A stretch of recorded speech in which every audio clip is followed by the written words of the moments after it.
사도행전 2장 36절에서 42절 말씀 우리 다 찾으셨으면 한 목소리로 같이 봉독하겠습니다. 시작. 그런즉 이스라엘 온 집은 확실히 알지니 너희가 십자가에 못 박은 이 예수를 하나님이 주와 그리스도가 되게 하셨느니라 하니라.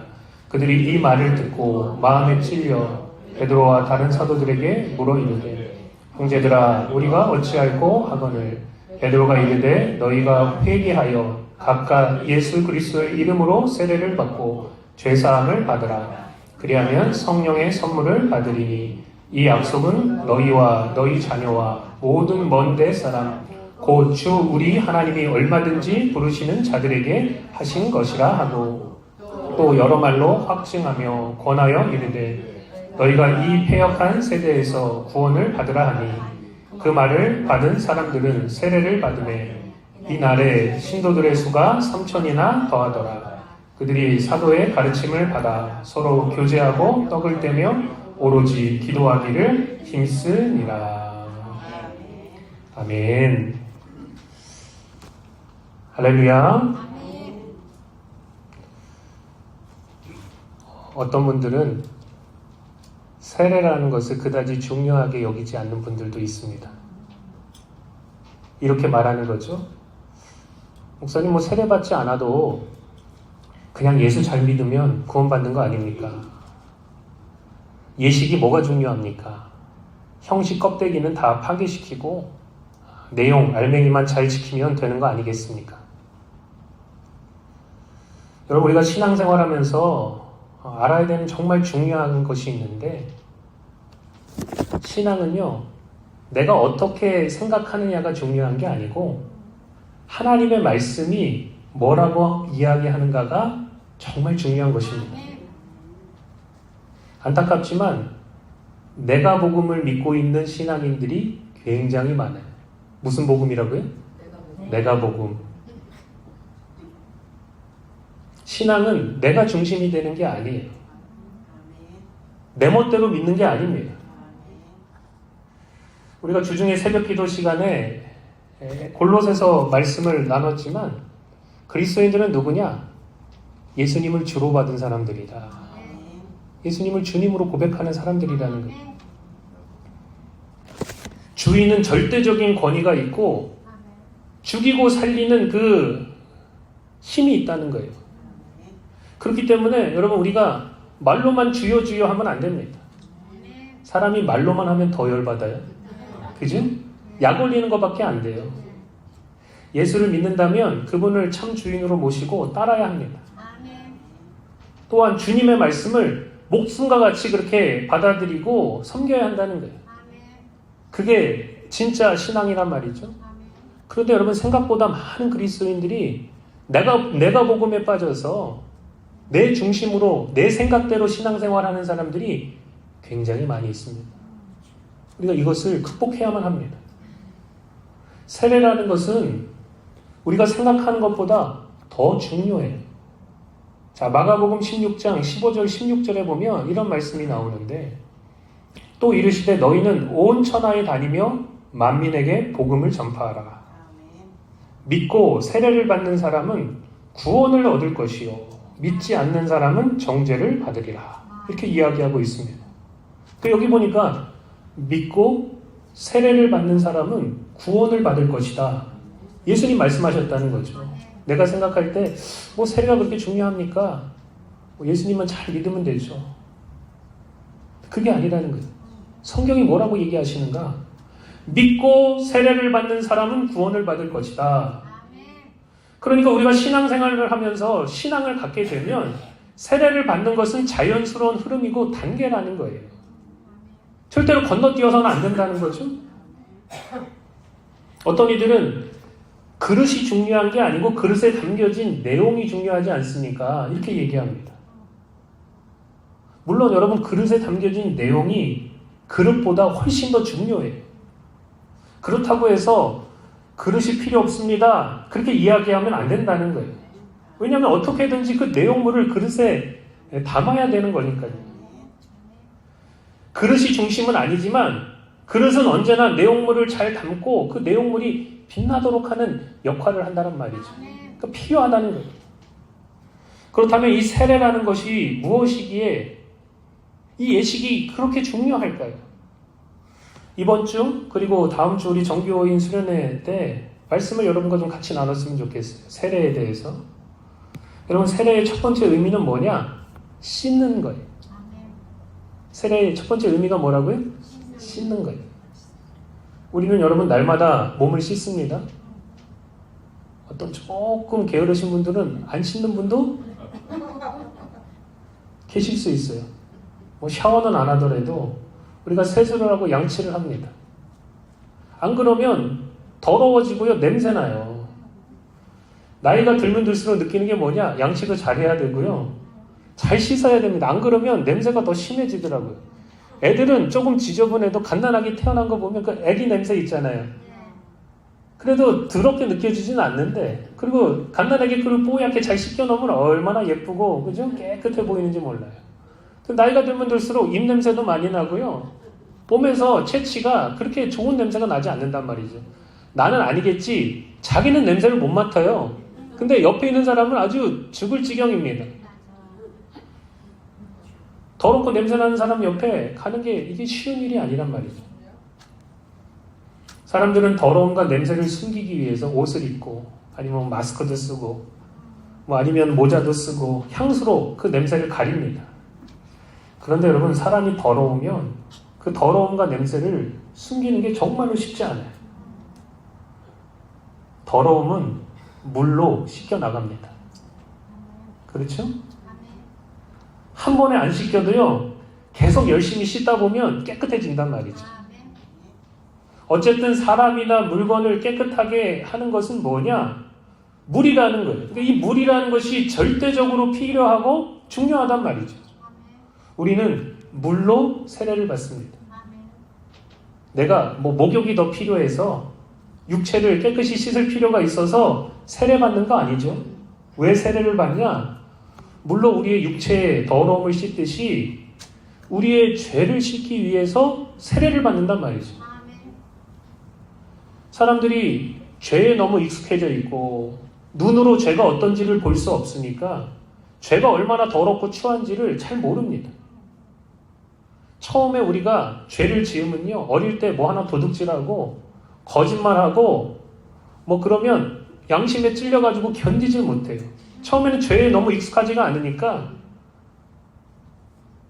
그 양심이 찔려하고 막 당황하고, 그렇지만 시간이 지나다 보면 자꾸 죄를 짓게 되고 그런 마음도 사라지고 무뎌지게 됩니다. 그래서 우리가 지었던 그 죄가들을 잘 들여다볼 수 있다면, 제대로 들여다볼 수 있다면 정말 깜짝 놀라고 창피해서 몸둘 바를 모르게 될 거예요. 여러분은 얼마나 많은 죄를 지으시고 그 죄가들이 쌓여 있습니까? 그런데 뭐예요? 우리가 자꾸 잊어버린단 말이에요. 자꾸 무뎌진단 말이에요. 우리가 놀라게 되는데 왜 놀라냐? 너무나도 더럽고 추하기 때문에 놀랄 것이고, 아무리 씻고 지우려고 해도 지워지지 않기 때문에 정말 당황하게 될 것입니다. 우리가 우리 주부들도 그렇고요, 우리 남자들도 그렇고, 어떤 작업을 하든지 공사하는데 이렇게 참여해서 하다 보면 물질이 얼굴이나 손이나 몸에 묻어가지고, 옷에 묻어가지고 안 지워질 때가 있어요. 물로 아무리 지우려고 해도 안 되고, 그렇다고 어떤 강력한 물질을 써서 지우려고 하면 피부에 문제가 발생하고, 굉장히 당황할 때가 있습니다. 이거 왜 안 지워지지? 큰일 났네. 그래도 여러분, 감사한 것은 이 육체적인 때 이 더러움은 시간이 지나고 계속 씻고 벗겨내면 어떻게 되든 결국 지워진다는 거예요. 그렇죠? 당황스러운 적 여러분 다 있으셨잖아요. 근데 지금 보면 어디 갔어요, 그거? 지금 없잖아요. 그죠? 그런데 문제는 어디 있냐? 이 죄라는 것은 안 지워진단 말이죠. 사람이 아무리 스스로 노력해도 치울 수가 없는 거예요. 그 더러움을 떨쳐낼 수가 없는 것입니다. 트럼프 대통령이 최근에 굉장히 재밌는 이야기를 하나 하셨어요. 중요한 이야기를. 현재 이 전쟁, 특별히 러시아와 우크라이나 전쟁을 중지하고 종식시키려고 굉장히 노력을 많이 하고 계시지 않습니까? 그런데 이 이야기를 하다가 갑자기 꽤나 진지한 자기 이야기를 하셨어요. 뭐라고 얘기하셨냐? 자기가 천국 가고 싶다는 거예요. 천국 가고 싶다. 그러면서 뭐라고 얘기를 하셨냐? 자, 제가 그 부분을 정확하게 읽어드리겠습니다. 트럼프 대통령이 뭐라고 얘기했냐? 가능하다면 노력해서 천국에 가고 싶습니다. 내가 듣기로는 내 상태가 좋지 않다고 하더라고요. 밑바닥에 있다 합니다. 하지만 매주 7,000명이 사망하는 상황을 막는다면, 그러니까 러시아와 우크라이나 전쟁을 종식시키고 평화를 가져오게 된다면 그게 자신이 천국 갈 이유 중에 하나가 될 것입니다. 그러면서 또 다른 데서 이렇게 얘기했어요. 천국에는 어떤 종류의 성적표가 있을 거 아닙니까? 천국에 가고 싶습니다. 좋은 성적을 받아가지고 천국에 가고 싶습니다. 그건 정말 아름다운 일일 것입니다. 이렇게 얘기했다는 거예요. 제가 이 반언을 듣자마자 가장 받은 큰 충격이 뭐냐? 아니, 트럼프 대통령이 그렇게 수많은 유명한 목사님들과 친분이 있고, 그리고 어릴 때부터 교회에 그래도 자주 참석했을 텐데 이분이 복음이 뭔지를 제대로 이해하지 못했구나. 이게 놀라웠다는 거예요. 그러니까 지금 자기는 성적이 아주 밑바닥이라는 거예요. 그러니까 지금까지 자기가 살아왔던 삶이 좋지 못하다는 것을 스스로 잘 알고 있단 말이죠. 근데 이것을 자기가 어떻게든지 좋은 일을 많이 해서 성적을 올리기를 원한다는 거예요. 여러분, 사람들은 자기의 죄를 선행으로 만회하려고 합니다. 대부분의 사람들이 그렇다는 거예요. 죄를 선행으로 씻어보려고 합니다. 이게 사람들이 취하는 전형적인 방법이라는 거예요. 물론 여러분, 우리가 선한 일을 많이 한 것에 대해서 하나님이 칭찬하시고 상급도 주실 거예요. 그러나 죄라는 것은 선행으로 덮여지지도 않고 씻어지지도 않습니다. 저도 개인적인 생각은 죄가 좀 우리의 선행으로 커버된다면 얼마나 좋을까? 선행을 열심히 하면 성적이 점점 좀 좋아질 거 아니에요. 죄를 좀 덜 짓고 선행을 많이 해서 천국 갈 수 있는 점수에 도달하면 얼마나 좋겠습니까? 근데 이게 왜 순진한 생각이냐면 하나님이 사람에게 요구하시는 바가 무엇인지를 잘 모르기 때문에 그런 거예요. 또 죄가 얼마나 치명적인지, 얼마나 비참한 결과를 가져오는지, 그렇게 크지 않다고 생각하는 그 단순한 죄 하나가 사람에게 어떠한 영적인 치명상을 가하고 죽게 만드는지를 모르기 때문에 그렇단 말이죠. 성경은 하나님께서 인간에게 요구하시는 바를 너무나도 명확하게 말하고 있습니다. 그게 뭐냐? 하나님이 거룩하신 것처럼 너희도 거룩해라. 하나님이 완전하신 것처럼 너희도 완전해라. 여러분이 아멘 하시면 이것은 믿음이 굉장히 좋은 건데요. 그런 수준을 여러분이 맞출 수 있겠어요? 아니, 그런 수준을 맞출 수 있겠냐고요. 그러니까 뭣도 모르니까 자꾸 우리가 아멘을 설교하다 보니까 아멘이 나오는데 사실은 이게 아멘하기가 쉽지 않은 이야기란 말이죠. 이 말은 하나님이 거룩하신 것처럼 너희도 거룩하라. 하나님이 완전하신 것처럼 너희도 완전하라. 이 말은 사람이 얼마나 위대하고 존귀한 존재로 지음받았는지를 드러내고 있는 것이고요. 사람이 하나님의 형상대로 지음을 받았기 때문에 그 하나님의 영광을 대변하는 존재로 서야만 함을, 그게 우리의 부르심이었음을 성경이 말하고 있는 거예요. 그런데 그 존귀와 영광에서 떨어져서 얼마나 타락하고 사람들이 밥 먹듯이 죄를 짓고 살아가다 보니까 죄가 얼마나 이게 심각하고 무서운 것인가에 대해서 무뎌지고 잊어버리게 되는 것이죠. 여러분, 성경이 큰 죄의 삭은 사망이라 이렇게 말하지 않고요. 죄를 어느 정도 쌓아서 어느 수준에 도달하게 되면 사망이라 이렇게 말하지도 않고요. 그냥 죄의 삭은 사망이라. 단 하나의 정말 우리가 생각했을 때 아무렇지도 않게 여기는 그 죄가 우리에게 사망을 가져다 준다는 거예요. 우리가 생각할 때 아주 가벼운 죄 하나라 할지라도 그것이 영적으로 치명적인 독이 있어서 우리를 죽여버린단 말이죠. 그러니까 한 번 덫에 걸리면 끝나게 되는 거예요. 하나님은 우리에게 100점을 늘 요구하시는데 하나만 틀려도 절대로 우리는 인생에 있어서 100점을 맞을 수가 없는 거예요. 내가 조금 더 잘해서 계속 이제 100점 맞으면 되겠지. 그래도 100점에는 도전할 수가 없게 되는 것이죠. 다윗은 이스라엘의 위대한 왕이었습니다. 유대인이 아니더라도 예수를 안 믿는 사람도 다윗 왕은 다 합니다. 그는 예수님의 족보의 가장 중심에 있었고 여러 예언시를 써가지고 위대한 선지자기도 합니다. 그런데 그가 작은 죄도 아니고요. 아주 큰 죄를 저질렀습니다. 밧세바라는 남편 있는 여인을 취해서 간음을 하고 임신한 사실을 알게 되자 그 남편 우리아를 전장의 맨 선봉에 세워서 살인 교사를 하고 죽여버립니다. 사람이 영적으로 어두워지니까 그게 얼마나 큰 죄인지도 모르고 아무렇지 않게 이 다윗이 넘어가려고 했단 말이죠. 근데 하나님의 선지자였던 나단이 와서 다윗을 책망합니다. 그렇게 잘 나가고 위세가 대단했던 다윗이 모든 신하들과 백성들 앞에 얼마나 쪽팔립니까? 근데 다윗이 위대한 것은요, 그런 쪽팔림을 무릅쓰고 하나님 앞에 엎드려서 회개했다는 거예요. 저 같았으면 당장 저 나단의 목을 쳐라. 내가 누군 줄 알고 나와가지고 이렇게 얘기하냐, 이렇게 했을 텐데 그렇게 하지 않았다는 거예요. 다윗에게 영적인 두려움이 임하고 죄의 심각성을 깨닫자마자 하나님 앞에 엎드려서 이렇게 고백합니다. 시편 51편 1절부터 보면 이렇게 나와 있어요. 하나님이여, 주의 인자를 따라 내게 은혜를 베푸시며 주의 많은 긍휼을 따라 내 죄악을 치워주소서. 나의 죄악을 말갛게 씻으시며 나의 죄를 깨끗이 제하소서. 우슬초로 나를 정결하게 하소서. 내가 정하리이다. 나의 죄를 씻어주소서. 내가 눈보다 희리이다. 그때 주께서 의로운 제사 번제와 온전한 제사를 기뻐하시리니 그때 그들이 수소를 주의 제단에 드리리이다. 이렇게 이야기하고 있어요.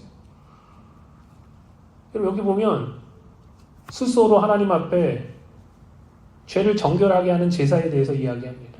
또 우슬초에 대해서 얘기합니다. 소의 가치가 얼마나 대단하기에 그 생명과 피가 인간의 죄를 씻을 수 있겠습니까? 여러분, 소 한 마리 가격이 미국에서 한 약 3,000불 정도 된다 그래요.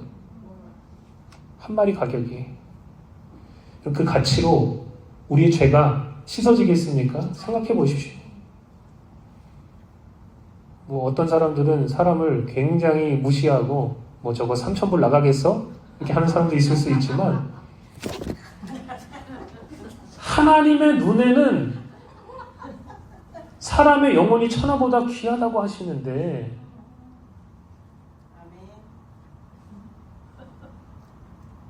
$3,000 가치 없다고요?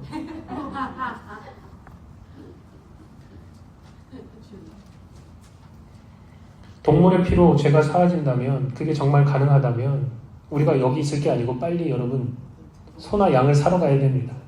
아니 아예 목장을 해야 되겠죠. 그죠? 늘 소와 양을 키워가지고 하나님 앞에 속죄 제사를 드려야 되겠죠. 또 생각해 보세요. 여러분, 우슬초 나오잖아요. 이게 얼마나 영험한 식물이기에 그것으로 피를 찍어가지고 사람에게 뿌리면 사람이 그것 때문에 정결케 됩니까? 우슬초 때문에? 우슬초가 생긴 게 보면 약간 라벤더처럼 생겼습니다. 그림을 하나 보여주세요. 약간 라벤더처럼 생겼죠, 그죠? 이게 약초래가지고요. 귀한 식물은 아닌데 굉장히 이렇게 힘이 있는 아주 좋은 식물 가운데 하나입니다. 살균을 하고 해충을 막는 역할을 하고 박가향 같은 게 이렇게 나서 이게 호흡과 심장 기능을 강화한다 그래요. 좋은 그런 식물이에요. 그런데 이 우슬초가 우리의 죄를 없이 할 수 있겠냐 말이죠. 그렇다고 한다면 이 우슬초를 구하러 다녀야 되고요. 아예 우리가 밭을 만들어서 열심히 우리 십자가복음교회가 소 키우고 양 키우고 우슬초 키우고 해서 우리 죄를 씻어야 될 거 아닙니까? 그죠? 그런데 동물의 피, 우슬초가 우리를 정결하게 하지 못한단 말이죠. 그렇다면 우리의 영적인 더러움, 죄악들을 어떻게 씻을 수 있을까요? 구약 성경은 다음과 같이 예언하고 있어요. 에스겔서 36장 25절에 보니까 맑은 물을 너희에게 뿌려 너희로 정결하게 하되 곧 너희 모든 더러운 것에서와 모든 우상숭배에서 너희를 정결하게 할 것이며, 이사야 1장 18절 여호와께서 말씀하시되 오라 우리가 서로 변론하자 너희 죄가 주홍 같을지라도 눈과 같이 희어질 것이요 진홍같이 붉을지라도 양털같이 희게 되리라. 스가랴 13장 1절에 보니까 그날에 죄와 더러움을 씻는 셈이 다윗의 족속과 예루살렘 주민을 위하여 열리리라. 이렇게 말씀하고 계시단 말이죠. 그렇게 더럽고 안 씻어지는 우리의 죄를 씻는 맑은 물이 있다는 거예요. 그리고 그것은 샘과 같이 흘러 넘치는데 그게 뭐냔 말이죠. 바로 예수 그리스도의 보혈인 줄로 믿습니다. 아무리 극악한 죄라도 아무리 더러운 죄라도 예수님의 보혈로는 씻어지고 깨끗해지는 거예요. 왜냐하면 예수님의 보혈은 너무나 귀한 값어치와 능력을 가지고 있기 때문에 그렇습니다. 그렇기 때문에 우리가 그 예수님의 보혈의 능력을 찬양하는 것이죠. 주의 보혈 능력이 있도다. 주의 피 믿으오. 주의 보혈 그 어린 양의 매우 귀중한 피로다. 주의 보혈 주의 보혈 능력이 있도다. 주의 피 믿으오. 주의 보혈 그 어린 양의 매우 귀중한 피로다. 예수님의 보혈이 정말로 귀하고 중한 이유는 다른 어떤 것이 아니라 아무리 극악무다한 죄라 할지라도 아무리 더러운 죄라 할지라도 예수님의 보혈로 씻겨지고 깨끗하고 정결하게 되기 때문에 그렇단 말이죠. 그렇기 때문에 우리는 예수님의 그 보혈을 믿고 의지하며 그 보혈 가지고 하나님 앞에 나아가야 되는 것입니다. 세례를 받는다는 것은 씻는 것을 의미하는데 이것은 뭐 단순히 물에 들어가서 우리의 몸을 씻는 것을 의미하는 것이 아니라 예수님의 보혈에 푹 잠겨서 우리의 죄가 씻어지는 것을 상징하기 때문에 그렇습니다. 우리가 예수를 믿고 그분의 안으로 들어가게 될 때 영적인 지경에서는 어떠한 일이 발생하게 되느냐? 우리가 예수님의 보혈에 잠기게 되고 청결하게 되고 새 사람이 되는 것이죠. 이 의미를 강력하게 드러내는 의식이 바로 세례라는 거예요. 예수님의 보혈에 내가 들어가고 참기는 것이구나. 물론 여러분 세례를 여러 번 계속해서 받습니까? 아니면 한 번 받습니까? 뭐 여러 번 받아요? 우리는 예수를 믿고 세례를 받았지만 또 죄를 범해요. 어떤 사람들은 주님을 아예 떠났다가 다시 돌아오는 사람들도 있습니다. 그러면 세례를 또 받고 또 받아야 합니까? 아니라는 거예요. 예수님 뭐라고 말씀하셨냐? 요한복음 13장 10절에 보니까 예수께서 이르시되 이미 목욕한 자는 발밖에 씻을 필요가 없느니라. 온몸이 깨끗하니라. 너희는 깨끗하나 다는 아니니라. 가룟 유다에 대해서 이야기하시면서 말씀하셨죠. 온몸을 그리스도의 보혈에 목욕한 자는 다시 목욕할 필요가 없고 손과 발만 씻으면 된다. 이렇게 이야기하고 계시다는 거죠. 정말 감사한 것은 여러분 정결하게 하는 셈이 우리 앞에 놓여져 있다는 거예요. 이것은 마르지 않는 셈이고 어느 누구나 원하면 그 앞에 나와서 죄를 씻을 수 있습니다. 우리가 예수님 앞에 나와서 회개하고 죄를 자백하면 우리의 죄를 용서하시고 깨끗하게 해주신단 말이죠. 요한일서 1장 7절은 우리에게 이렇게 얘기합니다. 그가 빛 가운데 계신 것 같이 우리도 빛 가운데 행하면 우리가 서로 사귐이 있고 그 아들 예수의 피가 우리를 모든 죄에서 깨끗하게 하실 것이요. 뭐가 우리를 깨끗하게 한다고요? 그 아들 예수의 피가 우리를 모든 죄에서 깨끗하게 하실 것이요. 만일 우리가 우리 죄를 자백하면 그는 미쁘고 의로우사 우리 죄를 사하시며 우리를 모든 불의에서 깨끗하게 하실 것이요. 그러니까 여러분 우리가 세례가 뭐 중요하다고 해서 계속해서 죄를 질 때마다 세례 받고 또 주님 떠났다 돌아올 때도 계속해서 세례를 받고 그게 아니라 한 번 세례 받았으면 그 보혈을 믿고 어떻게 해야 된다는 거예요? 정결하게 하는 셈에 나가서 내가 씻으면 되는 거예요. 주님 내가 회개합니다. 내가 자복합니다. 나를 용서하여 주시옵소서. 그러니까 여러분 예수를 믿고 세례를 받는 것은 죄를 씻는 것을 상징하기 때문에 너무나도 중요하단 말이죠. 저는 올 초부터 이 기도 제목을 놓고 하나님 앞에 기도하고 있습니다. 하나님, 우리 교회에 두 가지가 증가하게 하여 주옵소서. 하나는 치유가 증가하게 하여 주시옵소서. 이렇게 기도하고 있고, 또 하나는 세례가 증가하게 하여 주옵소서. 제가 아주 예전에 한번 제 목회의 소원을 여러분에게 나눈 적이 있습니다. 여러분 들으신 적이 있을 거예요. 제가 뭐라 했냐면, 하나님, 우리 십자가복음교회가 달라스에서 세례를 제일 많이 주는 교회가 되게 하여 주시옵소서. 다른 거 아닙니다. 사람들이 예수를 믿고 세례받고 하나님의 자녀가 되고 천국에 가게 되는 축복을 얻는 것, 그것보다 더 큰 은혜, 더 큰 축복이 어디 있겠습니까? 그냥 뭐 단순히 사람들이 많이 몰려와서 우리가 50명이 됐습니다, 100명이 됐습니다, 1000명이 됐습니다, 이게 중요한 게 아니고, 주여, 우리 십자가복음교회에서 세례받고 구원받는 자들이 증가하게 하여 주시옵소서. 그럼 이것을 위해서 우리 교회와 성도들이 쓰임받아야 될 줄로 믿습니다. 그런 은혜가 저와 여러분들에게 있기를 예수님의 이름으로 축복합니다. 기도하겠습니다.